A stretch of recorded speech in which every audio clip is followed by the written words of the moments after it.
1장 5절입니다. 디모데후서 1장 5절.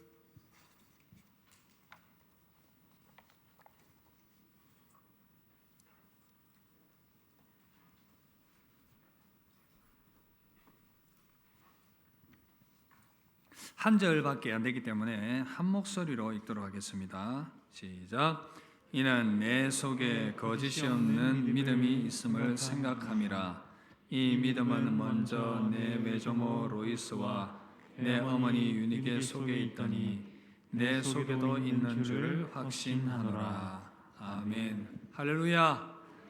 다시 한번 더 여러분들에게 이 5월을 시작하면서 예배 자리에 나온 여러분들에게 하나님의 크신 은혜와 복이 가득하시기를 주의 이름으로 축복합니다.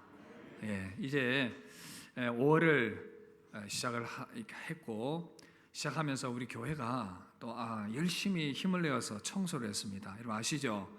바닥을 한번 밑으로 살짝 보시겠습니까? 광택이 좀 나는 걸 느끼십니까? 물을 부어가지고 때를 다 뺏기고 곳곳을 이제 청소를 다 했습니다. 시간 되시는 분들이 이렇게 또 많이들 헌신을 해주셨고, 못 오셨지만 또 마음은 함께 이곳에서 같이 청소를 그렇게 해주셨습니다. 교회를 사랑하는 마음으로 귀하게 섬겨주신 성도님들께 다시 한번 더 감사드립니다. 여러분들의 헌신의 마음으로 교회가 더 아름답게 세워지는 줄 믿습니다. 그런 은혜 가운데 세움받는 우리 모두가 되기를 바랍니다. 이 시간은 믿음의 가정 세우기라는 제목으로 여러분들의 말씀으로 섬기겠습니다. 여러분 타조를 잘 아실 것입니다. 타조 아시죠? 그런데 이 타조가 아주 악명이 높은데요, 모성이 없는 전형적인 생물로 악명이 높습니다.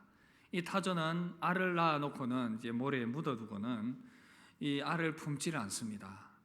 그냥 이 태양열에서 부화되도록 방치를 해둡니다. 이렇게 태어난 이 타조는 깨어난 이후에 이 알에서 부화가 되어서 나오고 난 이후에 이 새끼들은 스스로 생존을 해야 하는 것입니다.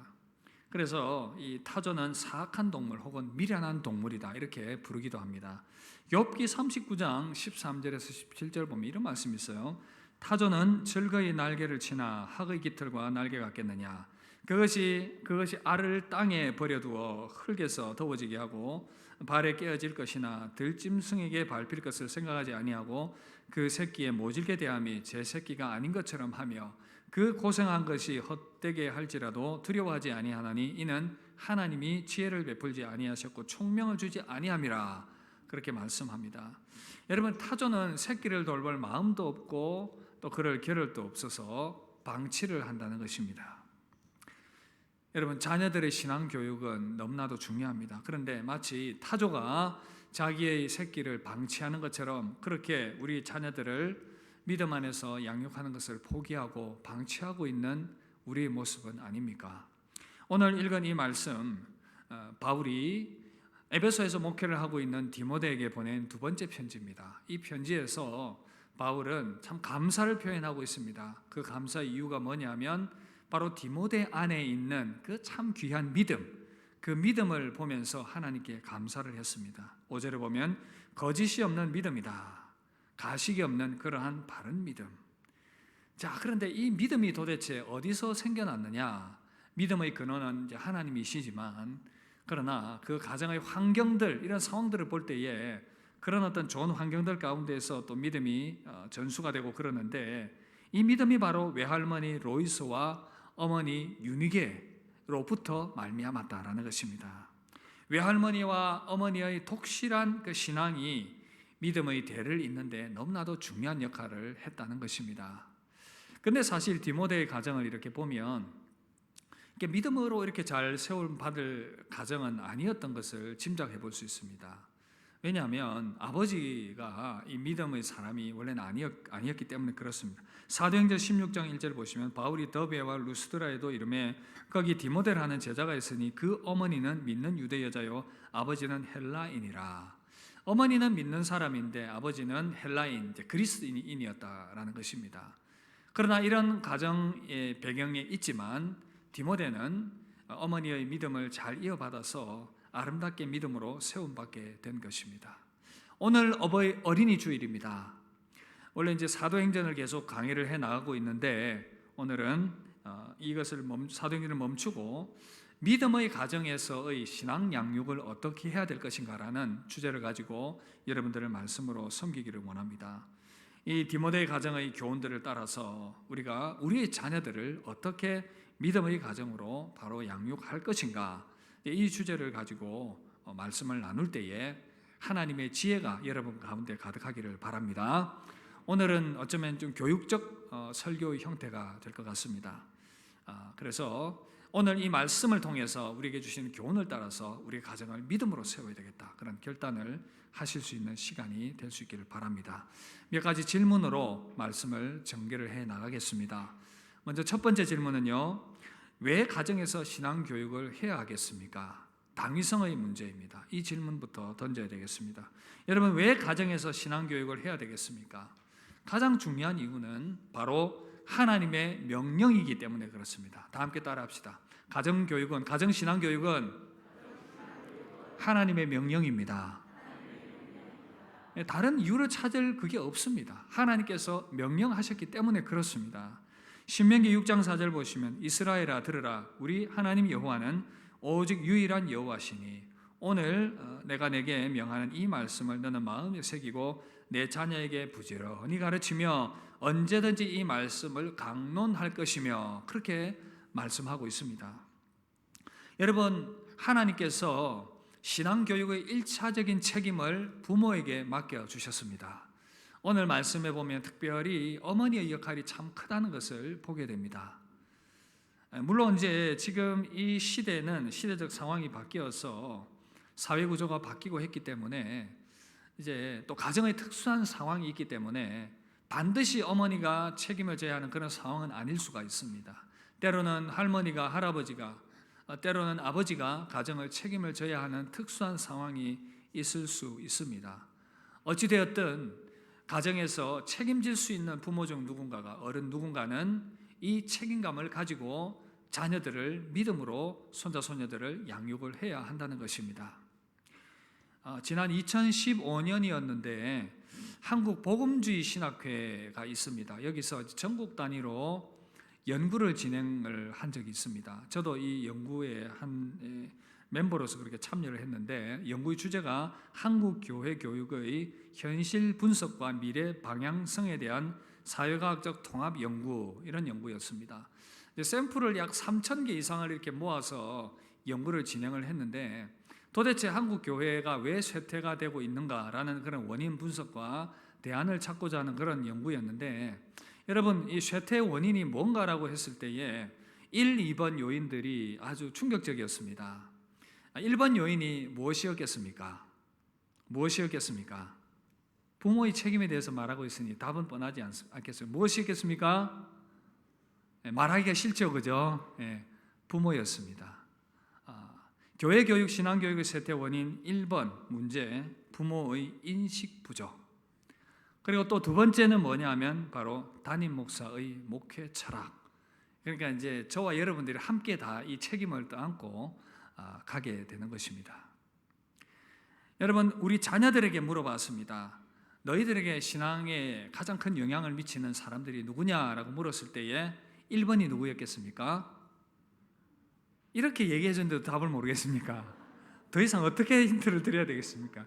1번이 뭐겠습니까? 부모님입니다. 부모님이 내 신앙에 제일 영향을 많이 미친다, 그렇게 대답을 했습니다. 두 번째가 뭐냐면 바로 교사였습니다. 그래서 주일학교 선생님들의 역할이 굉장히 큽니다. 세 번째는 바로 담당 교역자였습니다. 교사가 더 앞서고 있었습니다. 그 다음에 이렇게 친구 순으로 이렇게 쭉쭉 나갔는데요.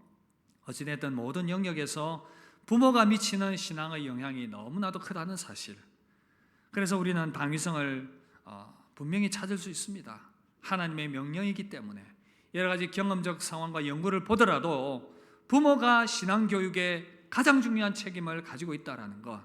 그래서 우리가 이 당위성을 예배를 드리면서 다시 한 번 더 인식을 하며 나아갈 수 있기를 바랍니다.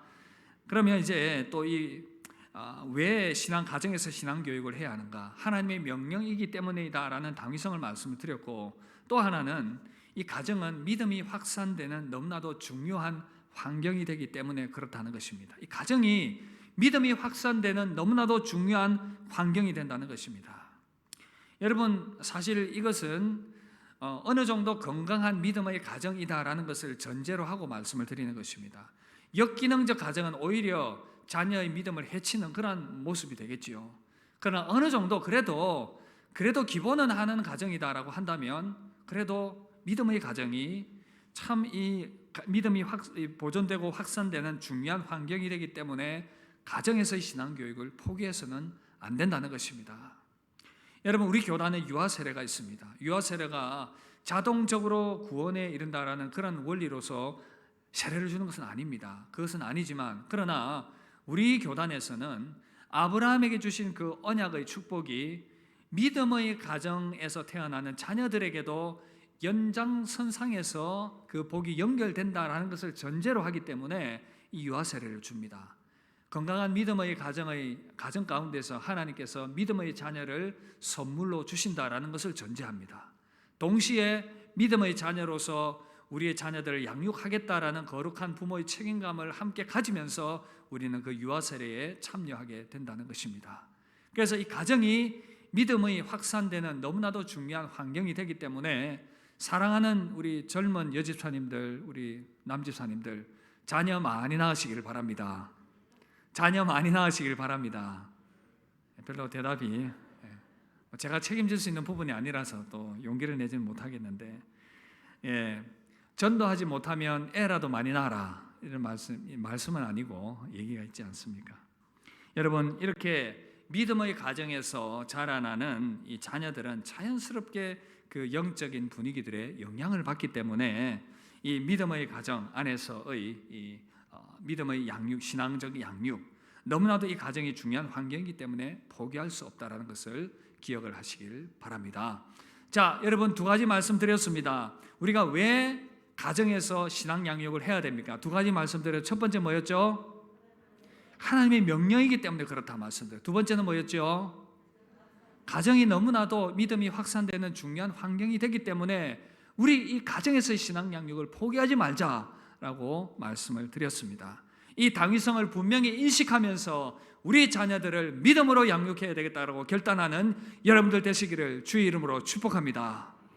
자, 그렇다면 두 번째입니다. 언제 가정 신앙 양육을 시작해야 합니까? 신앙 양육의 시기에 대해서 좀 생각을 해보려고 합니다. 어린이 시기에 좀 초점을 맞춰 보려고 하는데요. 먼저 첫 번째는 먼저 이 신앙 양육의 시기는 이미 청년기 때부터 시작된다고 말씀을 드릴 수가 있습니다. 여러분, 오늘 말씀에서 이 디모데가 귀한 믿음을 갖게 된 것, 벌써 이미 할머니 이 로이스로부터 꾸준히 양육을 받았기 때문에 그렇습니다. 결혼하기 전까지 계속해서 믿음으로 잘 양육을 받았고 그 할머니의 신앙이 어머니에게 내려왔고 그 어머니의 신앙이 디모데에게도 아름답게 전수가 되었던 것입니다. 그렇다면 이 유니게가 시집가기 전에도 믿음 안에서 그렇게 이 할머니가 잘 돌봤다라고 우리는 전제를 할 수가 있습니다. 여러분, 결혼 전 남녀가 가지고 있는, 젊은 청춘들이 가지고 있는 이 신앙관과 가치관과 생각들과 마음의 자세와 육체적인 욕망과 육체와 영혼의 모든 것들이 미래에 태어날 자녀들에게 고스란히 영향을 미치게 됩니다. 예를 들어서 청년들이 말씀을 가까이 하고 하나님과의 깊은 관계를 가지면서 기도하고 자신의 성품을 아름답게 다듬어 나가면서 성령의 역사가 충만하게 일어나게 그렇게 준비된 사람이라면 그 내면이 안정이 되고 성품도 안정이 되고 또 욕망도 절제가 되는 그런 긍정적인 모습이 나타납니다.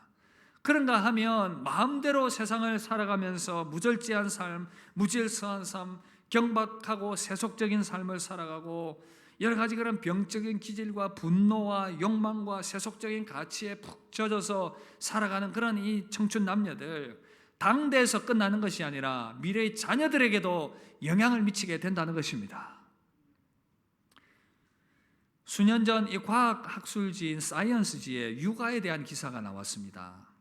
좀 전문적인 용어들이 있어서 좀 이해하기 어려운 부분은 있는데, 호주 아델레이드 대학 사라 로버트슨 교수, 육아의 시기를 다시 정립을 했습니다. 이미 아이가 태어나기 전부터 이미 육아는 시작되었다. 로버트슨 교수가 우리가 그동안 먹은 음식과 생활 습관이 모두 아기에게 영향을 미치는 육아의 일부다, 그렇게 말했습니다. 엄마가 단백질이 적은 식단을 섭취했으면 엄마 몸속에 있는 이 아미노산이 줄어들고 산도가 바뀌게 되는 그러한 영향이 나타나게 된다고 합니다. 저는 잘 모르겠는데 하여튼 그렇게 설명을 했습니다. 그리고는 이제 체지방, 체중 증가하고 당뇨, 고혈압 걸리는 그런 형질을 얻게 될 가능성이 높다라고 이야기를 합니다. 엄마가 단 것을 즐겨 섭취하게 되면 세포 속 에너지 발전소 미토콘드리아의 활성이 변한 채로 아기에게 전달이 된다. 무슨 얘기인지는 잘 모르겠지만 하여튼 좀 심각한 것 같습니다. 그죠? 아빠의 삶도 당연히 아기에게 영향을 주게 되어 있습니다. 담배를 많이 피우고 건강관리를 하지 않은 이 젊은 청년이 가진 DNA가 이 단백질이 충분하지 못해서 DNA 연결고리가 쉽게 끊어지게 된다고 합니다. 이제 그렇게 되면 미래에 태어날 이 아이에게 당연히 영향을 미치게 된다는 것입니다. 정리하자면 이미 다음 세대 우리 미래의 자녀들을 위한 양육은 청년기 때부터 시작된다라고 강조하고 말씀드리고 싶습니다. 청년기를 보내고 있는 성부께 사랑하는 우리 믿음의 자녀들, 그래서 몸과 영혼을 잘 관리하셔서 미래에 태어날 자녀들을 위해서 여러분들 스스로를 잘 보존하게 되는 그러한 은혜가 있기를 주의 이름으로 축복합니다. 그런 여러분 청년들이 되어야 되는 것입니다. 두 번째는요, 이 출생부터 4살까지 유아 유치의 시기, 이 시기에도 이 믿음의 양육이 참 중요한데 부모의 품 안에 있을 때 시기입니다. 아이가 어리니까 얘가 뭐 알겠나라고 생각되는데 절대 그렇지 않습니다. 다 알고 있어요. 그래서 호레스 부시네르라고 하는 이 신학 양육 기독교 교육 학자는요, 이 시기를 각인의 시기다 이렇게 설명을 했습니다. 각인. 뭔가 자녀의 품 안에 있는데 이 자녀가 뭔가 알까라고 생각을 하며 부모가 마음대로 행동하는 경향이 있어요. 그래서 쉽게 화를 내고 짜증을 부리고 막 그러면 엄마의 이런 변덕스러운 행동이 각인이 되는 겁니다. 그러나 반대로 하나님을 찬양하고 예배하고 정서적으로 안정을 유지하려는 그런 모습들이 또한 아이에게 이것이 각인이 되어서 정서적 안정감을 주게 된다는 것입니다. 그리고 또 에릭 에릭슨이라고 하는 이 발달 심리학자는요, 이 유아기를 신뢰 대 불신의 시기다 이렇게 정의를 했습니다. 아이들 이 시기에 뭔가 모를 것 같아서 기분대로 아이를 다룹니다. 어떨 때는 기분이 좋으니까 아이고 막 얼렀다가 어떨 때는 막 기분 안 좋고 짜증 난다고 화를 냈다가 막 집어 던지고 막 이러면 아이가 굉장히 정서적으로 불안감을 느끼게 되는 것입니다. 이렇게 이 유아기를 보낸 아이들이 어른이 되면요, 계속해서 그런 불안감이 내면에 잠재가 되어서 사람들을 대할 때에도 신뢰하지 못하거나 이것은 결국 이제 하나님을 향한 신뢰감으로 연결이 되기 때문에 우리 신앙에도 결정적으로 영향을 미치게 된다는 것이죠. 그래서 계속 하나님에 대해서 의심하고 하나님이 나를 사랑하는 건 맞아? 하나님의 사랑에 대해서도 의심하고 하나님의 보호하심에 대해서도 의심하는 이러한 정서적인 모습들이 어른이 되어서도 나타나게 되는 그러한 부정적 결과를 가져오게 된다는 것입니다. 그래서 여러분, 이 4살 이전의 시기, 아무것도 모르는 것 같지만 정말 많은 영향을 아이들이 받게 된다는 것을 아시고 조심스럽게 믿음으로 잘 양육하시기를 주의 이름으로 축복합니다. 그 시기에 해당되는 분들 꼭 기억하시길 바랍니다. 그리고 초등학교 시기는 우리 자녀들이 이제 언어를 배우고 뭔가를 많이 습득하고 배워가는 그런 이 학년기가 되는 것이죠. 그래서 이때는 모범을 보이는 것이 참 중요합니다. 부모의 모범적인 삶. 다 함께 따라합시다. 모범을 보이자. 그런데 믿음의 가정이지만 여러 가지 그런 모범을 보이지 못하는 모습들이 많이 있습니다. 무질서, 방탕과 낭비의 습관들, 거짓과 외식적인 신앙들, 이런 것들을 보고 자라는 성장하면 자녀들이 부정적 영향을 많이 받게 된다는 것입니다. 이런 분위기 가운데에서 자라난 자녀들이 삐뚤어진 모습으로 성장하는 것을 보게 될 때에 참 부모의 아픔이 되는 것입니다. 그러면서 도대체 자는 누구를 닮아서 저렇노? 막 그렇게 마음이 한탄하는데 멀리서 찾지 마십시오. 멀리서 찾지 마십시오. 내 모습입니다. 우리의 모습이 자녀들에게 그렇게 투영이 된 것입니다. 결국 내 삶의 결론이라는 것입니다. 내 삶의 결론이 자녀들에게 나타난 것입니다.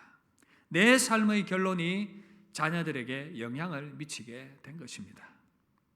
여러분, 사무엘 하에 보면 압살롬이 아버지에게 반기를 들고 아버지의 왕권을 빼앗으려고 하고 아버지를 죽이려고 하는 이러한 말도 안 되는 일들이 왜 일어났겠습니까? 다윗의 삶의 결론이라는 것입니다.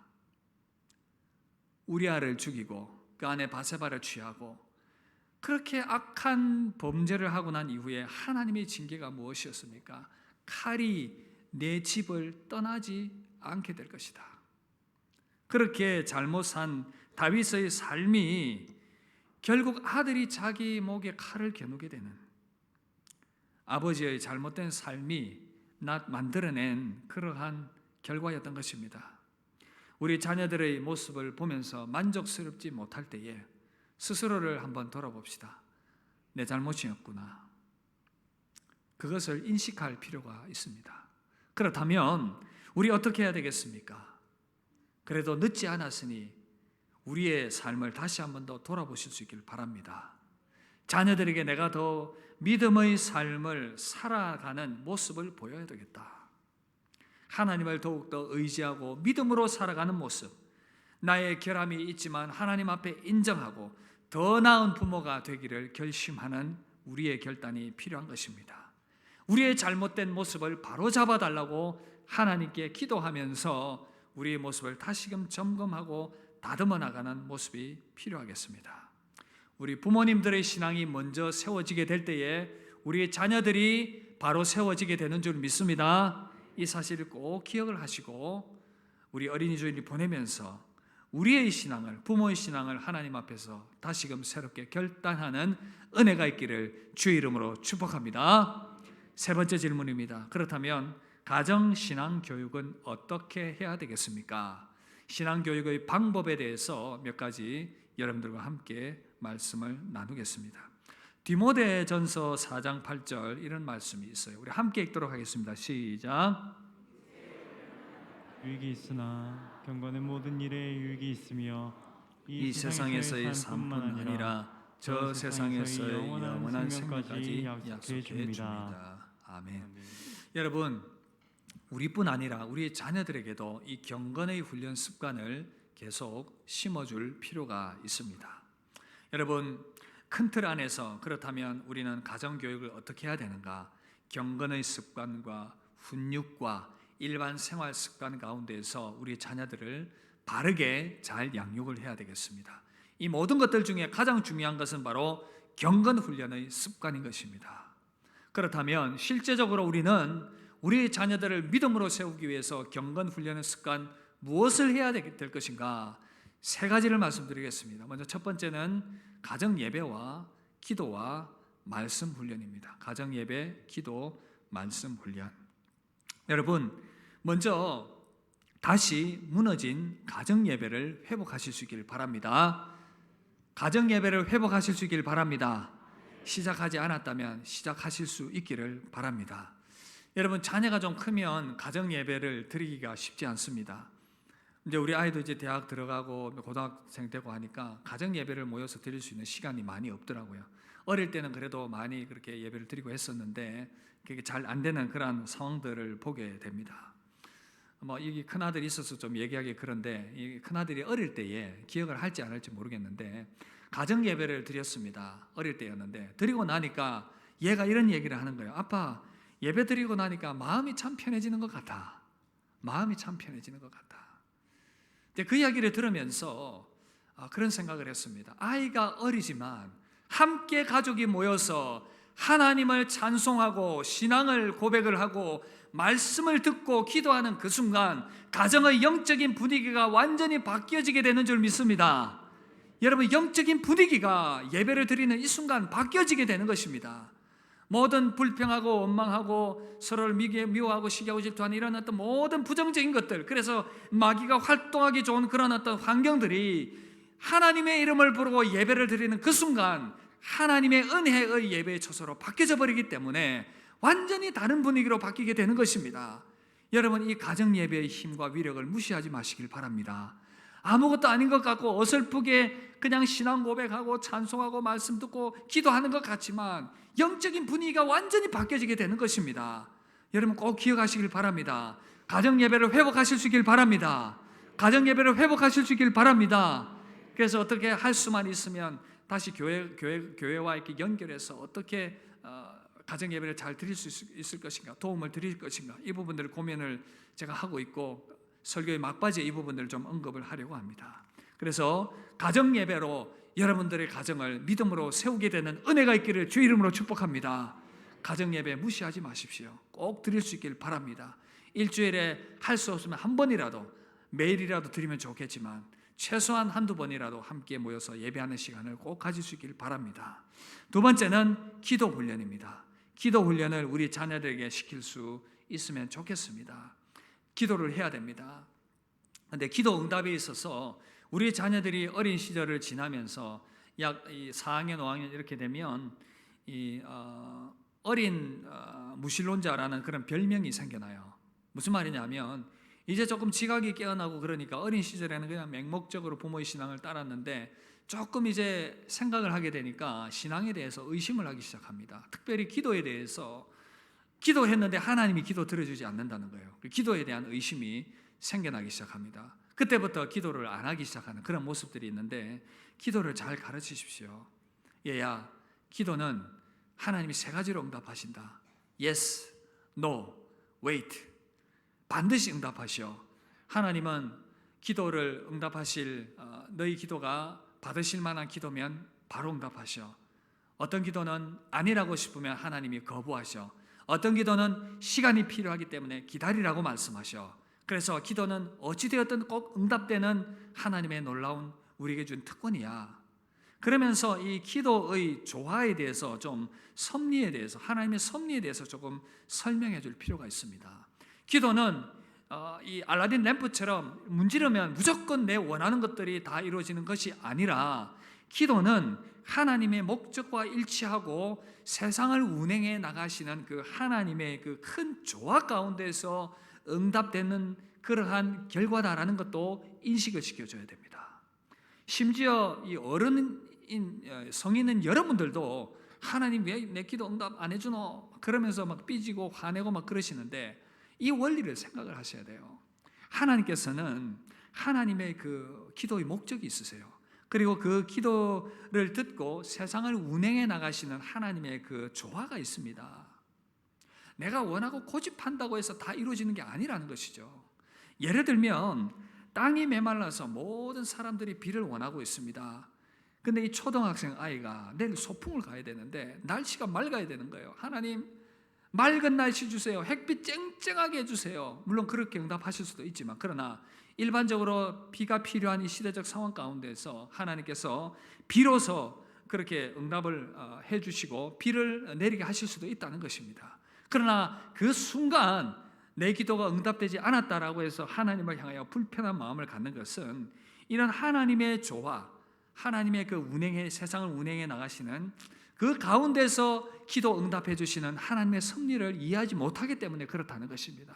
그래서 이 부분들을 자녀들에게 좀 설명을 해주면서, 그러나 우리 기도는 반드시 하나님께서 응답해 주신다라고 확신을 심겨주면서 기도할 수 있도록 격려해 주시는 그러한 여러분들의 모습이 필요한 것입니다. 기도로 우리 자녀들을 잘 가르칠 수 있기를 바랍니다. 기도하는 방법을 가르칠 수 있기를 바랍니다. 그리고 세 번째는 말씀 훈련입니다. 계속해서 우리 자녀들이 말씀을 정기적으로 읽고 묵상할 수 있는 그러한 기회들을 줘야 되고 그것들을 격려해야 된다라는 것입니다. 자, 이렇게 경건의 훈련 세 가지 말씀드렸습니다. 뭐였습니까? 첫 번째는요, 가정 예배. 두 번째는요, 기도 훈련. 세 번째는요, 말씀. 이 기본만이라도 좀 잘 지킬 수 있도록 여러분들이 잘 지도하실 수 있으면 좋겠습니다. 그리고 큰 두 번째는 우리가 가정에서 신앙 양육 큰 두 번째는 바른 훈육입니다. 우리 자녀들을 때로는 훈육해야 할 때도 있는데 성경적 원리 가운데서 훈육하실 수 있기를 바랍니다. 내가 감정이 격하게 일어나는 대로 폭력적이거나 위협적인 자세로 우리 자녀들을 훈계하게 될 때에 경멸감과 굴욕감을 줄 수가 있습니다. 우리 부모들이 참 미흡하고 인격이 모자라는 부분들이 많기 때문에 많은 실수를 하는 부분이긴 합니다. 여러분, 그래서 그 훈육의 방식, 온유함이지만 단호함으로 훈육하는 이러한 지혜가 필요하겠습니다. 때로는 야단을 치고 벌을 줄 때도 있지만 여러분, 자녀가 훈육을 받아들일 때까지 멈추지 마시길 바랍니다. 무슨 얘기냐 하면 자녀가 고집이 꺾이지 않은 그러한 이 불만이 많은 표정으로 훈육을 멈춰버리게 되면 자녀들은 자신의 행동에 대해서 정당화하기 시작합니다. 내가 이렇게 그렇게 반항한 거, 이런 거 당연한 거야 라고 생각을 할 수 있다는 것이죠. 그래서 부모님들은 훈육을 시작했으면 아이가 잘못을 인정하고 받아들인 이후에 상황이 종료되도록 해야 한다는 것입니다. 그러나 그 방법은 부드럽게 깨달을 수 있도록 단호하게 하는 그런 훈육이 필요합니다. 많은 것들을 얘기할 수 없기 때문에 세 번째로 넘어갑니다. 세 번째는 바른 생활 습관입니다. 경건 훈련과 훈육과 바른 생활 습관, 이것들을 적용을 할 수 있길 바랍니다. 이 바른 생활 습관은 음식을 먹는 것과 돈을 소비하는 것과 옷을 입는 것, 이런 것들이 다 포함이 되겠습니다. 음식도 너무 개걸스럽게 욕심스럽게 먹지 않도록 때로는 양보하고 어른들이 오면 질서를 가지고 양보할 수 있고 먼저 드실 수 있도록 그렇게 하는 훈련들, 그래서 자신의 아이 자녀들이 음식을 절제하는 그런 훈련이 필요합니다. 돈을 소비하는 것도 지나치게 사치하거나 그렇게 돈을 함부로 쓰지 않도록 돈의 주인이 하나님이시다라는 것을 깨닫게 하고, 또한 11조 교육과 헌금하는, 감사 헌금하고 헌금하는 그러한 교육도 지혜롭게 잘 할 수 있어야 됩니다. 그리고 옷을 입는 것도요, 사치스러운 옷들을 입혀가지고 어릴 때 자녀들이 너무 예쁘니까 마치 내 아이를 인형처럼 꾸미고 싶어가지고 이것저것 다 입히고, 그렇게 하면 어려서부터 이 옷으로 사치하는 습관을 들이게 되는 것입니다. 그러지 말고 옷은 항상 단정하고 깨끗하게 입히되 너무 사치하는 그러한 습관이 들지 않도록, 그렇게 사치하지 않아도 너는 사랑받는 존재다라고 스스로를 받아들이고 인식할 수 있는 이러한 바른 생활 습관들이 필요하겠습니다. 이제까지 여러분들에게 지금까지 가정에서 신앙교육의 중요성들을 쭉 말씀을 드렸습니다. 여러분, 그렇다면 이제 마지막으로 정리를 하면서 이 가정의 신앙교육과 교회의 주일학교 어떤 관계를 맺으며 자녀들이 신앙교육을 위해서 우리가 초점을 맞춰야 되는가라고 질문했을 때에 저는 교회 학교와 가정에서의 신앙교육이 서로 협력관계가 되어야 된다고 생각을 합니다. 부모들은 1차적으로 신앙 양육의 책임이 부모에게 있다는 것을 분명히 인식을 하시고요. 교회는요, 그럼에도 불구하고 가정에서의 신앙교육이 잘 이루어지도록 여러 가지 지원들을 많이 해줘야 됩니다. 예컨대 가정 예배가 잘 이루어질 수 있도록 지원을 하고, 여러 가지 자녀들의 신앙 양육이 잘 이루어질 수 있는 그러한 자료들과 프로그램들을 제공하는 그런 역할들을 해야 되는 것입니다. 제가 우리 교회 온 지 1년밖에 안 돼가지고 여러모로 이렇게 다른 부분들을 정돈을 하느라고 이렇게 시간들을 보내고 있어서 교회 교육에까지 지금 집중을 하지 못하는 그런 상황 가운데 있는 것은 사실이지만, 그러나 계속 제가 지금 생각을 하고 있고 또 오늘 설교를 했기 때문에 당장 교육자들에게 제가 요구를 할 겁니다. 어떻게 우리의 자녀들이 가정에서 신앙교육을 할 수 있을 것인지 그 대안을 요구를 할 것이고, 또 함께 의논을 할 것이고, 여러분들에게 가정 예배를 드릴 수 있는 그러한 교육 자료들을 제공을 한다든지 여러 방법으로 지금 고민을 하고 있습니다.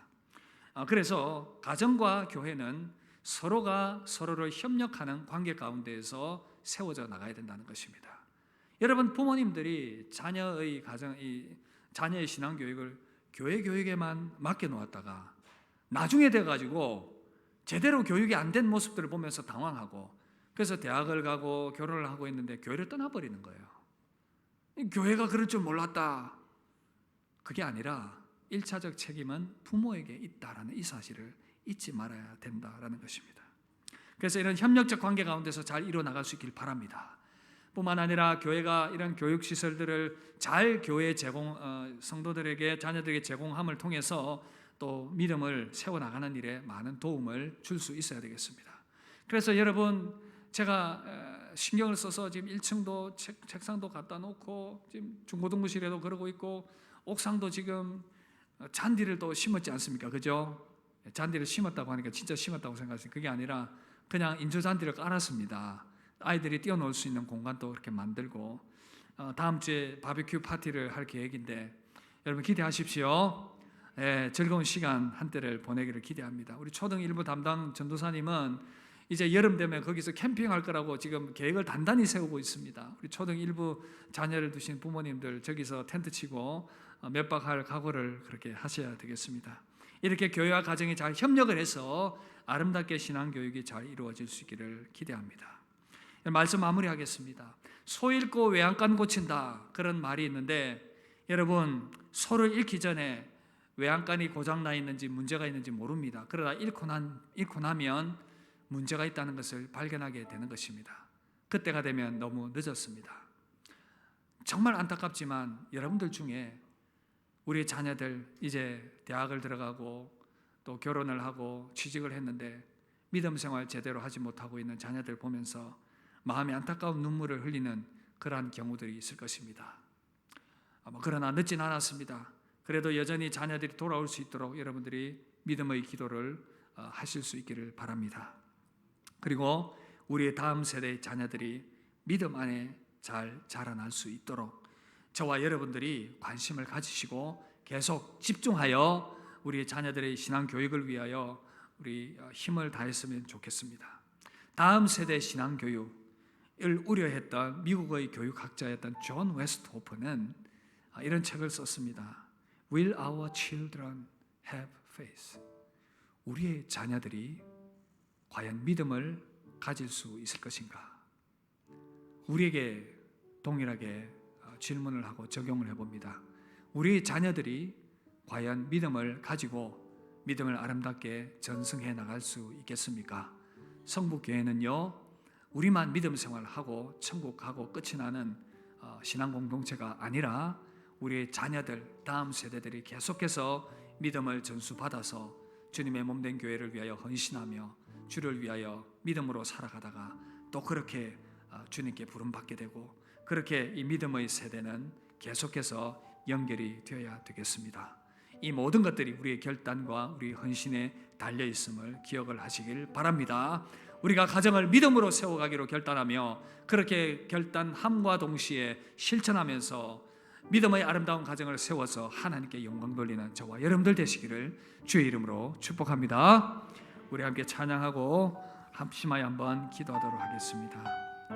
하나님께서 정말 내가 얼마나 소중한 존재이고 또 우리 자녀들이 얼마나 소중한 존재이고 그래서 그 하나님께 감사하며 하나님께 영광 돌리며 살아가겠다라고 결단하며 찬양하며 나아가는 그런 시간 갖기를 원합니다. 감사하여 함께 찬양합시다.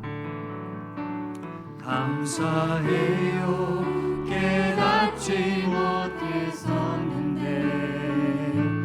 내가 얼마나 소중한 존재라는 것 태초부터 지금까지 하나님의 사랑은 항상 나야. 우리 옆 사람 축복하면서 우리 다시 한번 더 합시다. 감사해요.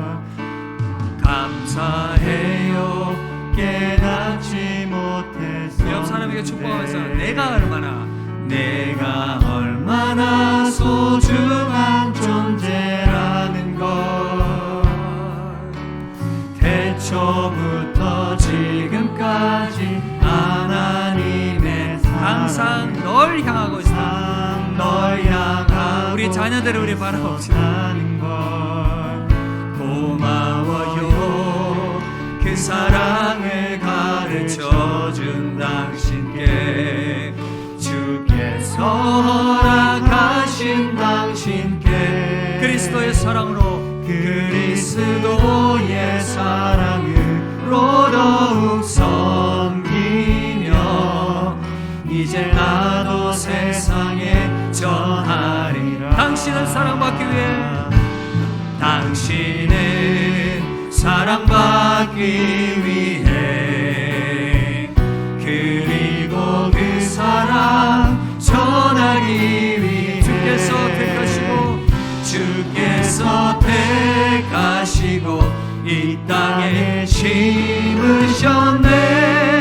또 하나의 열매. 우리 한 번 더 고백합시다. 당신은 사랑받기 위해, 당신은 사랑받기 위해,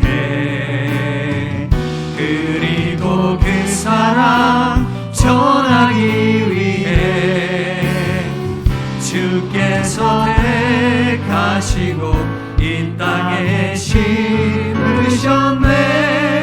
또 하나의 열매를 바라시며.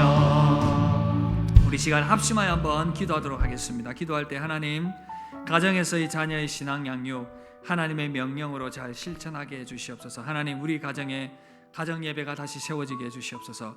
말씀 훈련과 기도 훈련으로 우리 자녀들을 세워가게 해주시옵소서. 자녀들에게 신앙의 모범을 보이는 부모가 되게 해주시옵소서. 혹 방황하는 자녀들이 있다면 하나님, 다시금 주의 품으로 돌아오게 해주시옵소서. 우리 합심하여 한 목소리로 기도하며 나아가도록 하겠습니다. 기도하겠습니다.